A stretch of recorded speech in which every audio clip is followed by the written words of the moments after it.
તું થાવ ગગો છો, ડફોળ છો, તારાથી કાંઈ એટલે કાંઈ જ નથી થવાનું. તું બીજા છોકરાને જો બધા 90% લાવે છે, તું શું કરવાનો? એકદમ ડફોળ એટલે સાવ ડફોળ છો, તારથી કોઈ વસ્તુ નહીં થાય. મારા બાળકના બ્રેઇન પર આવા નેગેટિવ સ્ટેટમેન્ટ્સની શું અસર થાય છે એનો એક્ઝામ્પલ છે. જો આપણે કીધું કે તારથી કાંઈ નહીં થાય, તું ડબ્બો છો, તું ગગો છો, જો કેવી અસર થઈ છે, એકદમ કરકોચલી થઈ ગઈ છે. આવું જ થાય છે. એકવાર આમ થયા પછી શું તમને લાગશે આ પેપર એટલે કે આપણે જેવું પહેલાં જેવું હતું એવું પેપર કરી શકીએ?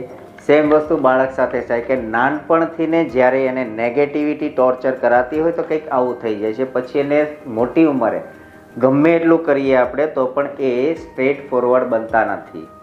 એટલે બિંગ એ પેરેન્ટ મારી એડવાઇસ છે કે બાળકોને બને એટલું નેગેટિવિટીથી દૂર રાખો, એને નેગેટિવ સ્ટેટમેન્ટ ઓછા આપો અથવા આપો જ નહીં.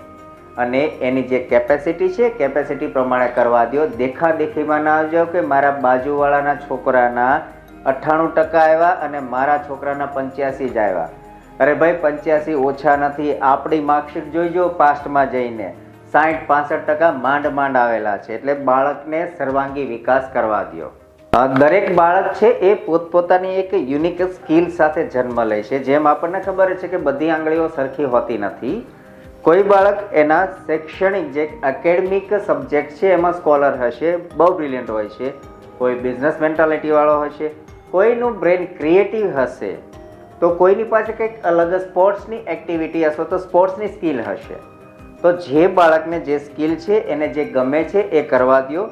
આપણું એઝ એ પેરેન્ટ શું કામ છે તો ફક્ત ને ફક્ત એ બાળક પર ધ્યાન રાખવું કે એ કંઈ રોંગ ટ્રેકમાં જાય છે કે નહીં. એને જરૂરી એટમોસ્ફિયર આપવું, એને જે એની વિકાસ કરવો છે કે એને એની જે કંઈ તકો છે એ પૂરી પાડવી, રિસોર્સિસ પૂરા પાડવા, એ આપણી બિંગ એ પેરેન્ટ ડ્યુટીઝ છે. પણ એની આવી હાલત નહીં કરતા.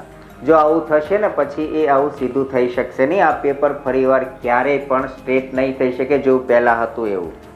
એટલે બાળકને પણ બહુ જ ધ્યાનથી અને ખ્યાલ રાખીને એનો ઉછેર કરો અને એને ટોર્ચર કરવાનું બંધ કરી દો.